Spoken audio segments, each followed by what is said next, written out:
Hello, my name is Dr. Amber Archuleta Lucero, and I'd like to welcome you to EPCC Talks. You will be hearing a previously recorded podcast with then Student Government President Bryan Mena that was recorded in December of 2018. One of the things that we've tried to capture with this podcast is the student narrative. The student narrative being their academic and social journey through the trajectory at El Paso Community College. We are hoping that you enjoy listening to some of the incredible details of Bryan Mena's life. Thank you for listening, and we hope you enjoy. This is a second opportunity with Bryan and Gisselle. We had an earlier podcast talking a little bit about your student narratives, your stories, the richness of all that you bring to the EPCC fabric. One of the things that we did in the first episode was looked at some of the important experiences that you've had, as well as make some introductions. And what we didn't get an opportunity to do is really talk with you further about the significance of your families and the roles that they play in your educational endeavor. So we wanted a second opportunity to talk with you. So again, we appreciate your time on this second podcast in trying to capture those things. So thank you for being here, Bryan and Gisselle. I was taught that many of the way we are as adults is something that is breastfed, right? So we are who our parents raised us to be. There's a lot of hit and miss, right? We're all humans, but those experiences will contribute to who we become as adults. So what we're interested in is that how did your parents contribute to you being here? I know that you briefly mentioned it, but I would really like to hear these personal stories. Absolutely. We would really like to hear these personal stories because, like I said, our background, our family makes us who we are, why we're here, why we're sitting right here in this instant. So would you please elaborate, and let's start with Bryan here. Let's see. Sure. So both my parents are very resilient. Like I'd mentioned the previous time that both of them are from Mexico. And so my dad immigrated when he was younger, and then he became a citizen easily back then. What did your dad do for a living? Right now he's an engineer. He works at White Sands Missile Range, so he's a civilian working in the military. My mom's a stay-at-home mom. My dad's so resilient, and just like Dr. Archuleta coined it, a warrior. Both my parents are warriors. My dad wakes up every single day at 4 a.m. to do that commute from El Paso to White Sands. Yeah. He's an engineer. He works so hard for all of us. He provides for all of us. And so my dad's super resilient, and in some ways, subconsciously, I mimic that. He's so resilient, and, growing up, they provided everything they could for me. And so, it's hard. I always felt guilty that, why am I sad? Why am I anxious and depressed when my parents provide so much for me? I wouldn't be where I am right now if it weren't for my parents. Mm-hmm. And, it's just so confusing. I just felt ungrateful. I felt like, what's wrong with me? And so my parents have been... they've been role models. And right. So, I thank them every single day. Sometimes I feel like I'm not as grateful for them as I should be. But in the end, they taught me the importance of resilience, working hard. And, that's... Who's us? Me, my parents. I also have 3 siblings. Okay. And so I'm the oldest. And I also read interestingly that the oldest siblings are more leaderly, are more of They're leaders. Pushed toward it, right? Yeah, and so that's been kind of my my dilemma is that I'm the oldest sibling, so like I'm kind of not that I don't have guidance, but I don't have that older brother to lead me, so I have to lead myself and lead my 3 younger siblings. So it's a little bit about my family life. Tell me a little bit about, Bryan, just a little bit about your mom. I think one of the things that I often say is that when at least somebody's at home, a parent is at home, that's the greatest job in the world, just in terms of what it takes, the tenacity every day to do the everydayness. So, what was it like to have one of your parents at home on a daily basis for you? It's definitely made my life so much easier because my mom studied to become a nurse, but she has 4 children, and so she's gonna work as a nurse, but to put us all in daycare would cost more than she would make, and so she just chose to stay Absolutely. home, and you never notice it. She makes food for all of us. She cleans the house, but when you come home, you don't notice it. You kind of forget about it. And I never noticed how hard my mom works because she's at home all day, cooking, cleaning, picking my sisters up from school. Whenever I need her, she's there. And so she's been my rock. And I just hope that I appreciate her more in the future. And just what are your parents' names? My mom's name is Acela. It's it's very uncommon. And my dad's name is Felipe. And so my middle name is Philip, which is a whitewash form of Felipe. So yeah, that's my parents' names. So thank you both to Mr. and Mrs. Mena for an incredible son. And I hope at one point, through the process of this podcast that I get an opportunity to meet them. So thank you for that. Okay, how about you? Me, well, my dad is still living in Juarez because he has this I would say good job there because he has good medical insurance out there. So me and my brothers have it too. Also my mom. So he decided to stay there working. He works there, and then he also has a business of his own where he sells something like cycling items, also these big jackets to people in Mexico. It's all these shipping from Juarez to South Mexico, like where people cannot get them. There's stuff that is not in the stores out there, so he has to buy them. It's ironically, he buys them from here, so he takes them there.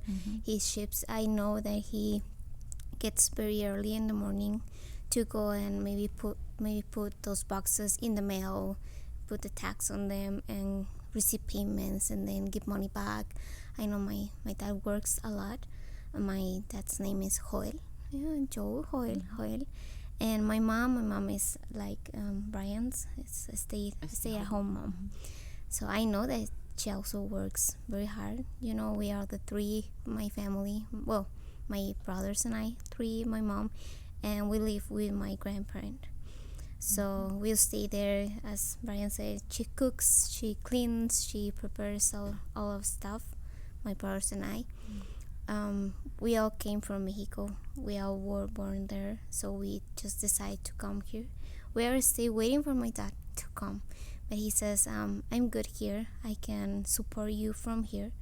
Every weekend we go to Juarez just to see him. We go on Fridays night, and we come back on Sundays afternoon.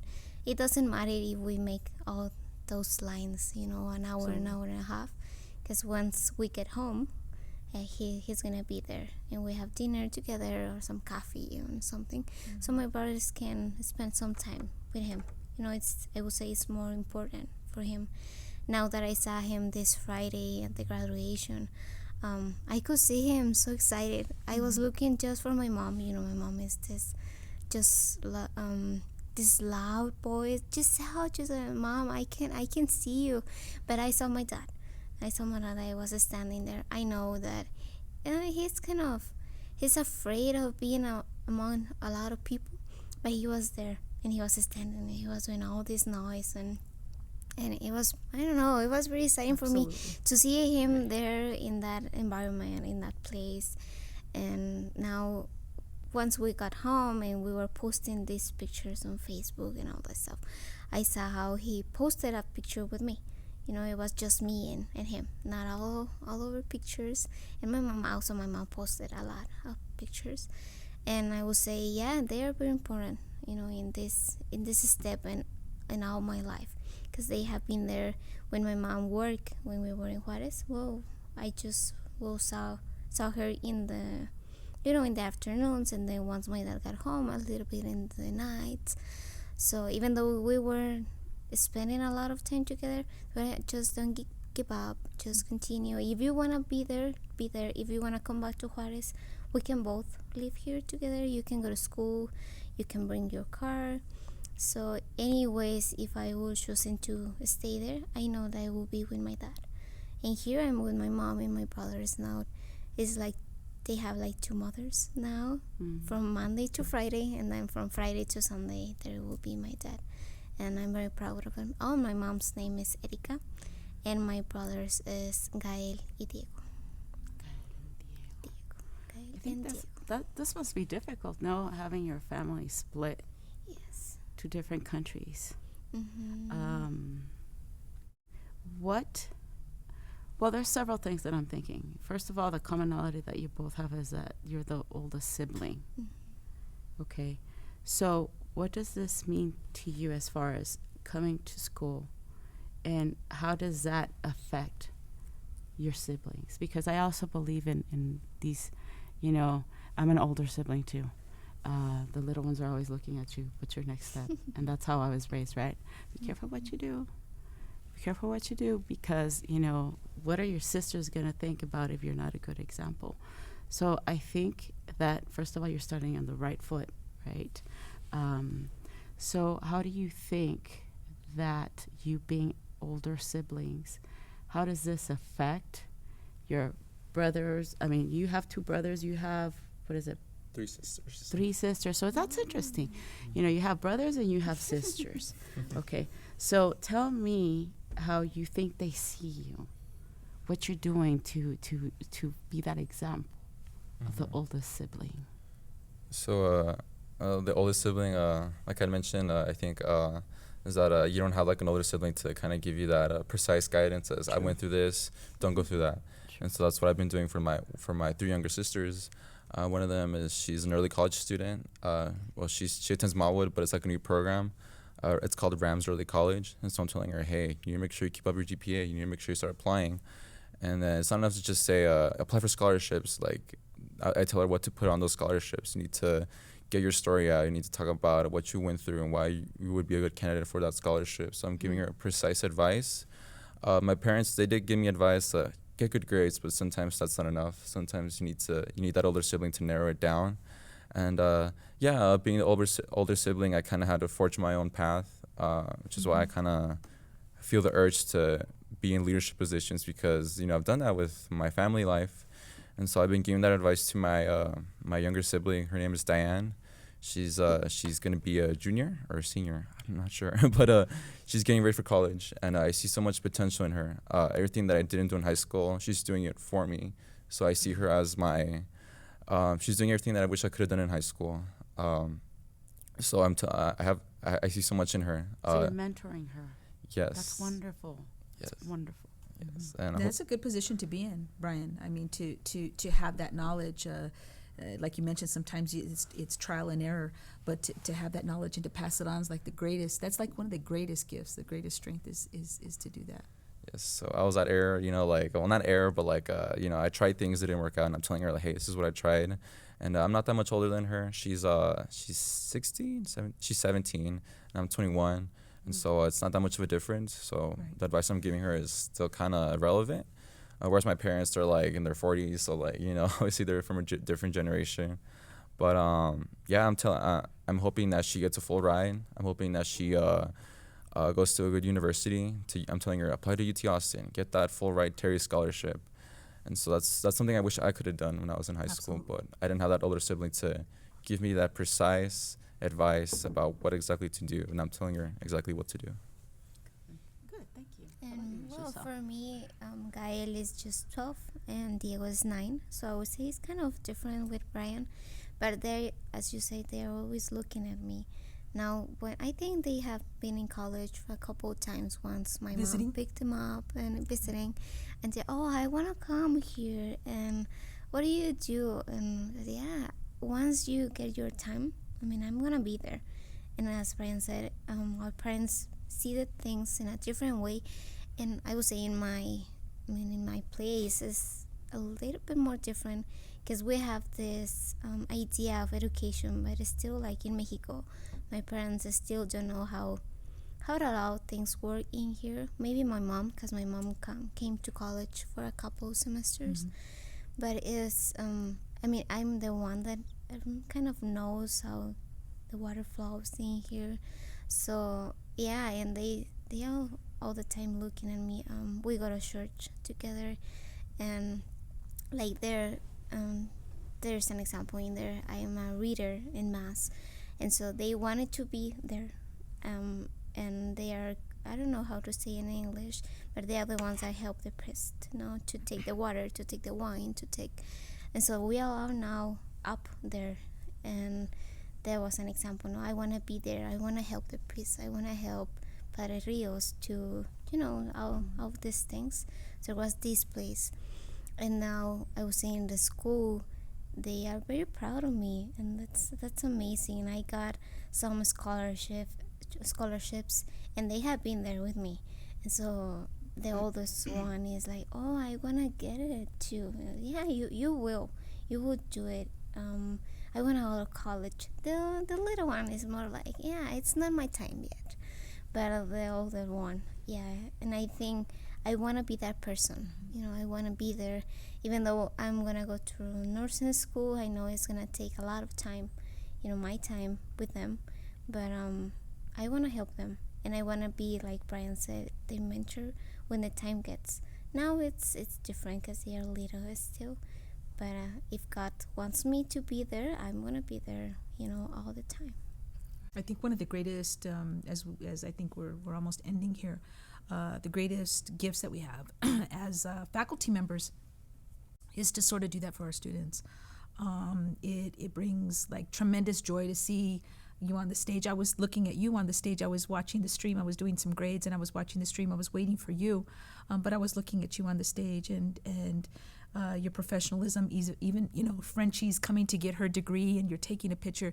We become excited just as you were for Frenchie, like in terms of faculty members as we are for you. So, this is just the beginning for both of you. And so again, I appreciate the time and really all the things that you shared today. I think Claudia mentioned something. Our stories carry weight. They have gravity.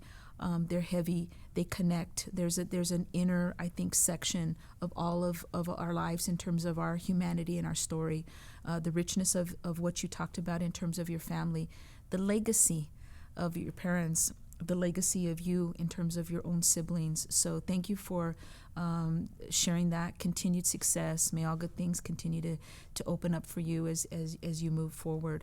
And this is the beginning for, of course, Claudia and Bryan and I as we embark on this new podcast and all the exciting things that we talked about.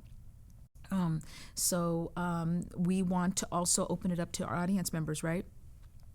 In terms of stories, in terms of the things that we may not have covered here, guests that you'd like to see. So if I can give my contact information out, let me do that. I can be reached, of course, at the college at 915-831-2666. And I have an email of aarchu18@epcc.edu. We are open and welcome to hear anything that you have to offer us in terms of this. This is a learning experience, trial and error for all of us. So thank you for all of your time today, and we appreciate the time that we have here and enjoying each other's conversation. So thank you. Thank you. Thank you.